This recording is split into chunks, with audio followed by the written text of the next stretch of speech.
The Global Latin Factor Podcast. Welcome you and all to another episode of the Global Latin Factor Podcast, where we talk about Latino everything. That's right. And today we have another episode, and we're bringing you some amazing Latinos. So if you want to hear who we're talking about, stay tuned, log in, make sure that you subscribe, hit the like, hit the bell so you can get notifications when we drop episodes. Weekly episodes, Wednesday, 3 p.m. Central Time. Go to the website if you want some of this gear. And appreciate the ones that already bought some gear. We've seen it and we appreciate it. Thank you very much. You mean the world. And we can't wait to get more subscribers to, like Carlos said, get them plaques. Because thank you to every single one of you, especially the ones that have been riding with us since the beginning of time and getting us to this point in time. We have great production. We're doing amazing work. Shout out to Carlos and Fishbowl for, letting us do this. But we want to get bigger. We want to get bigger, and it's going to be thanks to you. So we're going to go ahead and begin this episode with Don Francisco, a.k.a. Mario Luis Kreitzberg Blumenfeld, born December 28 in 1940 in Teuca, Chile. He's a Chilean television personality who hosted the popular variety show called Sábado Gigante. Translation in English, what would that be? Tell me. Giant Saturdays, one of the longest running programs in television history, 53 years to be exact. That's right. Don Francisco was born to German Jewish parents who arrived in Latin America just prior to World War II. His mother was a classical singer and gave him some lessons, and also as a teenager he found some success as an on stage as an actor. It was during that time where he formulated the character Don Francisco, which was a funny MC with somewhat of a naughty personality. So when he was there, he did his thing, try to get where he needed to be. Even though his father sent him to New York City in 1959 to study tailoring because his father did tailoring. And his father, what he wanted is for him to be a step above him as far as tailoring. Don Francisco became in love with television. So he said that he was in New York City on a hotel, and this is the first time that he ever seen the television. He said it looked like this thing that he listened to at home, which is this big gigantic radio, but it had a picture. It had a picture on it. And when he saw that the sound and the image matched, he was like, oh my God, this is amazing. This is crazy. So during that time, he just began to oh man, this has got to be something that I have to be part of. Upon returning to Chile, he spent a year learning the technical aspects of television at the Catholic University of Chile in Santiago. And then at that time is when they gave him an opportunity to launch the show called Domingal, which is the Sunday show, later renamed Sábado Gigante, and moved to Saturday in Santiago in 1962, the year that television came into Chile. So that year is when television came to Chile. That is amazing. And it's a long time ago, by the way. The original 8 hours program was a cazuelazo. That means a stew, which is a mix of dancing, comedy, travelogues, games, news, interviews. And when we talking about interviews, Don Francisco has interviewed the who is who of actors at that time. Just like we did the episode with Cristina, some of the main most famous actors, he got them in his couch and got to have a great conversation. He was the interviews is kind of like the style that I do, which I like to get to know fun facts about him and kind of shock your interviewee as far as this and that, and be like, what? Yeah, that's exactly what he liked. And I like that about him.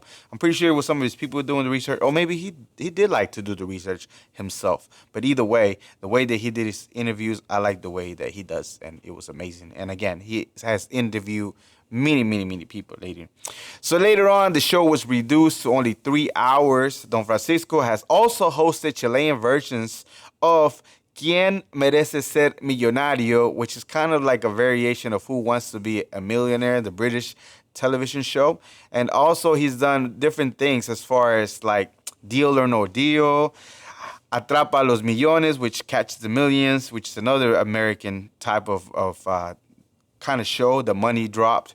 He also has hosted the first 3 seasons of Atrapa los Millones before retiring from the program in 2014. He voiced Governor Bernardo de Galvez in 2003 episode of The Great Galvez, a PBS kids show which shows different kids. I'm sorry, which show PBS show library kids. That's what it's called. In 2012, Sábado Gigante celebrated 50 years on air. On April 18, 2015, Don Francisco announced the show would come to an end in September after 53 years on air. Sábado Gigante aired their final show that they call Hasta Siempre on September 19, 2015. On March 1st, 2016, Don Francisco announced his return to television and signed a multi-year deal with Telemundo. His first show on the network, titled Don Francisco Te Invita, a Sunday night talk show considered to be a spiritual successor to both Don Francisco Presenta and Sábado Gigante, which debuted October 9 in 2016. The Telemundo show was celebrated the show was canceled in 2018 after only airing 100 episodes. Now, I know you've seen it in social media because I saw it too, and I'm like, what? Because in social media, there's a lot of people that a lot of times you see posts that this person had passed away, and then all of a sudden, like, oh, no, they're not.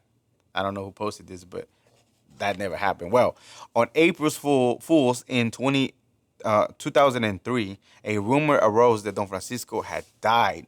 However, that was not true. He was in New York. He was in New York and New Jersey. Nothing was wrong with him. And again, he later had to show that nothing happened. It was just a joke. He had not passed away. But I'm pretty sure if you were on social media at that time, you noticed that something had happened. So, man, whoever, I think it was part of his team or not. But either way, he didn't pass away. He's still very much alive.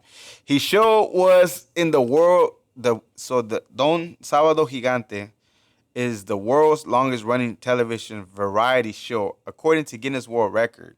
So he's in the Guinness World Record for his show for being like forever in a day. Don Francisco has received numerous awards, such as the star on Hollywood Walk of Fame, which you can find it in 7018 Hollywood Boulevard. On March 1st, 2012, Don Francisco was inducted into the Television Academy Hall of Fame. On September 8, 2015, the city of New York named the street at the Washington Heights district in honor of Don Francisco, called Don Francisco Boulevard. Yeah, that's right. In 1992, Don Francisco was... Okay, so again, when we do episodes like this, we're trying to be transparent as far as like the amazing work that they've done, all these amazing like people, personalities of where they began and what they did, and some of the things usually we cover as real small things, but know that they're people too, so we not gonna be transparent as far as some of the things that come up. So in 1992, he was sued by a model of one of his shows for sexual harassment, and later on settled, and there's other lawsuits that are pending, and I'm pretty sure he's going to deal accordingly. He has books and different things that he has written, so yeah, definitely. Some fun facts about him: his first language that he ever knew as a young kid was German. He spent a whole year at the station, as I mentioned earlier, learning before he was even given a chance.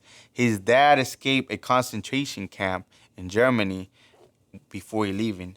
And he is very superstitious to where he carries around this piece of, I think it's a piece of wood that he carries around with him that he feels is like a good luck charm. And he still to this day carries. Out of 53 shows, he only missed one show. And that's because his mother had passed away. That's the only reason why he missed. And without a doubt, Don Francisco is definitely a global Latin factor. If you never heard about him, I'm pretty sure you have. But if you haven't, go look some more biographies. There's different documentaries in English and Spanish too about Don Francisco. You couldn't miss a Saturday without being part of like the programming that he had, and he'll take you all over the place. Not only in the studio, but sometimes he took cameras like Cámara Viajera, where he took you to different places to see the world and so many countries that he visited, and showed like the whole Latino America, like what the people were living like and different things like that. So it's amazing that his show, there's a reason why he lasted so long, because they was always switching it up. People remember Don Chacal, El Chacal, and different things that they just added to the show. It kept evolving. The interviews with amazing. I mean, it only makes sense that we would last so long, because he has so many beautiful things, so many segments, memorable segments, and they just keep adjusting giveaways. They give away things all the time. Before Oprah Winfrey was giving cars, Don Francisco was giving some major things in the show. So big shout out going out to him again. Don Francisco is definitely a global Latin factor. All right, we carry on to our next Latino or Latina. This is gonna be a Latina. Like this Latina, I feel like she's known, but she doesn't get the spotlight that she needs to get, because as far as the achievement that she has, then she is like up there. I'm talking about even Jennifer Lopez was inspired by this lady by seeing her on the screen, to where sometimes I feel like some certain people don't know about her, and more people need to know. And there's so many interviews about her that I'm surprised that there's not more people that know about her. So we're gonna do an episode hoping that spikes your curiosity as far as who she is, and maybe you go find out some of the most amazing things that she's done, because she's done a lot of things. We're talking about Rosa Dolores Alberio Marcano, aka Rita Moreno, born December 1st in 1931 in Macao, Puerto Rico. She's a Puerto Rican actress, dancer, author, and singer.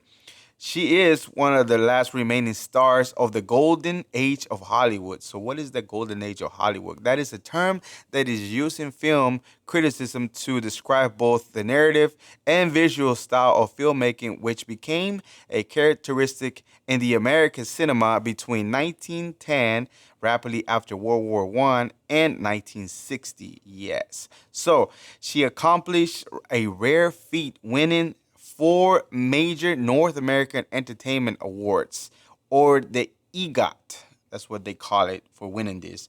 The achievements are having won all 4 major American Entertainment Awards, such as an Emmy, a Grammy, an Oscar, and a Tony. In 1977 and 78, she won an Emmy, Grammy in 1972, an Oscar in 1962, and a Tony in 1975. Yes, this lady is like, wow. She is the first Latina to ever, as far as winning like the actual EGOT, she is the first Latina to win an EGOT. There's like no way that she's not. Well, she is the only one. Oh, the first one. For sure, the first one. And to have all those recognitions, all those awards that are very prestigious in Hollywood, and as far as film and actors, to have that and not be one of the people that always get talked about, that's just crazy to me, because she is that.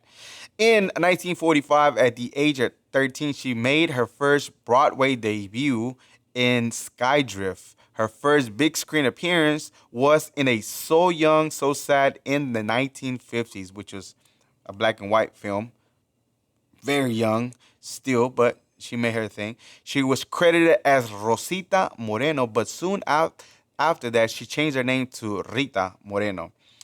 Her early career in the studios, and there's a lot of, she had a lot of roles, and she's not the only one, right? There's a lot of Latinos that they want to kind of sort of put her in a stereotypical type of role, and I kind of blame Hollywood for that, the cholo or the maid or the helper or different things like that, and she wasn't gonna be able to.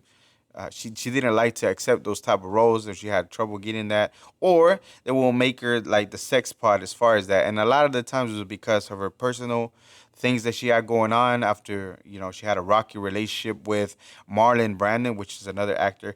And in 1961, she did attempt suicide. However, at the same year, Moreno received a critical acclaim as the fiery, cynical Anita in West Side Story. So I know if you heard of her, of Rita, it's because of West Side Story, the original one, not the remake that they made, which she was also part of it as an actress and as executive producer for the new version of the West Side Story.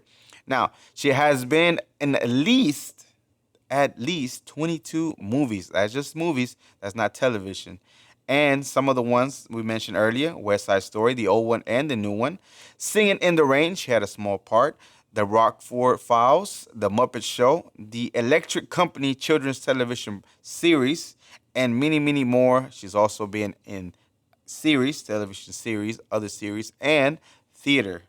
And with nearly 80, she's 88 or 89 if I'm not mistaken, with almost 80 years in the entertainment industry. Another award that she has won is called the Triple Crown of Acting, which is given to a person for winning an Academy Award, an Emmy, and a Tony for acting, which is a female actor and a Latina actress. She has also received the Presidential Medal of Freedom. She also was part of Martin Luther King Jr.'s speech, I Have a Dream. She was there during that time supporting.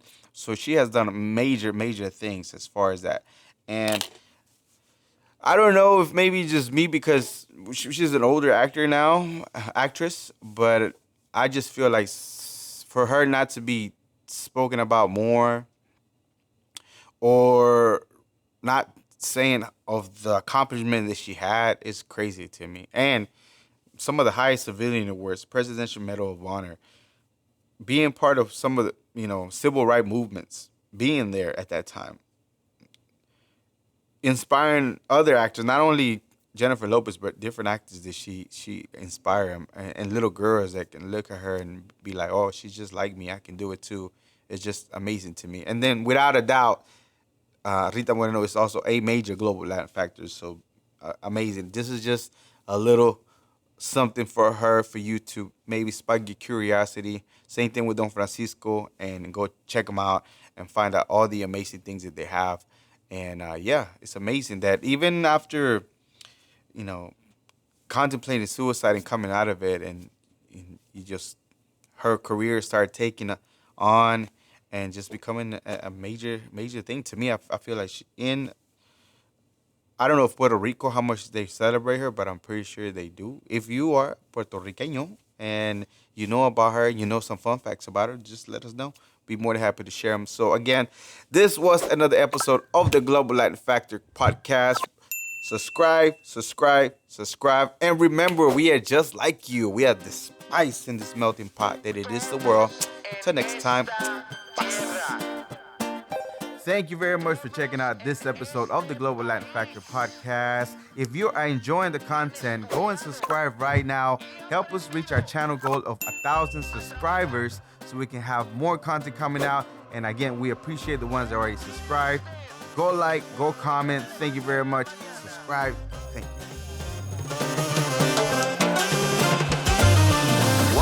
What is de la Vigo? Walks like a pero but in fact is a flamingo. Coming to Havana and reach from Puerto Rico. On a pirate ship, you don't know where do we go. The birds of the jungle chasing fortune and fame but